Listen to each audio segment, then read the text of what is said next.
Histoire continuée de Perceval.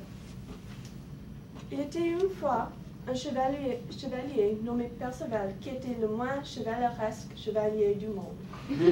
A décidé qu'il voulait quitter la vie de sa profession pour servir Dieu.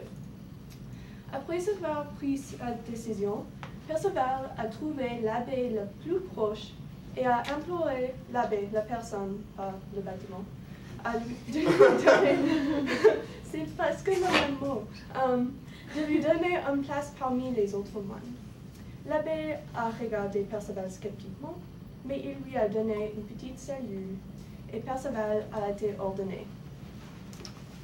Bien que Perceval ait choisi d'être un moine, il rêvait de sa vie comme un chevalier.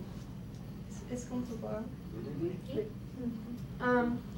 Ressentant toujours comme si l'atmosphère religieuse de l'abbé s'avérait sinistre et étouffante. Un jour, Perceval ne pouvait plus le supporter et il a décidé de quitter l'abbé. Il est sorti pendant l'après-midi et après avoir marché pour 5 minutes, une figure brillante est apparue. Il ne parle pas.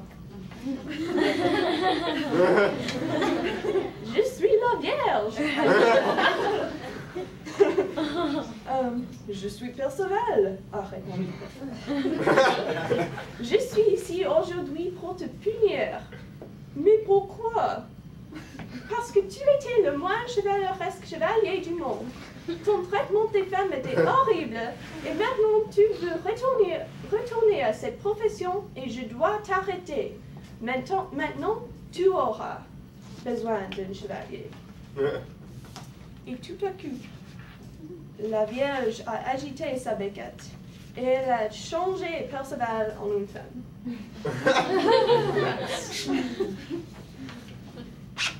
Quand Percevalette s'est fait de son changement, elle s'est trouvée dans une forêt inconnue.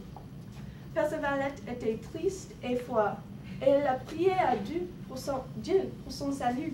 Mais Dieu ne voulait pas enrager la Vierge. Donc, il a envoyé un dragon à la place de la... Voici le dragon. Le dragon était en train de manger Percevalette quand, tout à coup, un chevalier est apparu. Le dragon était si surpris qu'il s'est étouffé avec son propre boule de feu et il est mort. Le dragon et le chevalier.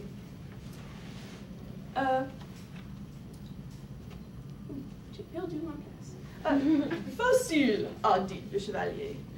Mais tu n'as rien fait, a répondu Percevalette. Le chevalier a ignoré Percevalette et a dit-il, moi, je veux que tu suives moi. Et parce que Percevalette était perdue, elle l'a suivi.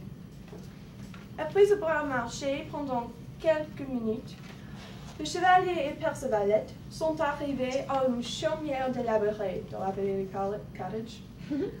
Et le chevalier a dit, voici ma maison, et tu as beaucoup de chance, ma fille, parce que tu vas devenir la maîtresse de cette propriété nouvelle. Tu es presque jolie, et je pense que tu pourrais me rendre très, très heureux. Percevalette était horrifiée et stupéfiée, et ne pouvait pas parler. Donc le chevalier a compris son silence comme l'accord et le bonheur.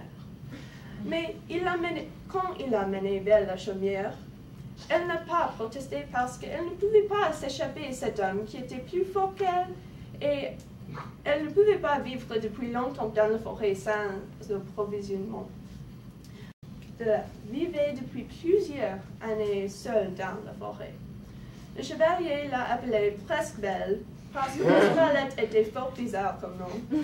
Et Percevalette pensait toujours à la réaction de Dieu quand elle était dans la forêt après son rencontre avec la Vierge. Chaque jour, elle demandait de lui une explication pour le dragon et le chevalier. Et Dieu a commencé à plaindre Percevalette. Cependant, la pitié de Dieu a enragé la Vierge. Et quand le premier enfant de Percevalette et le chevalier était né, Il était né sans oreilles. Oh my God.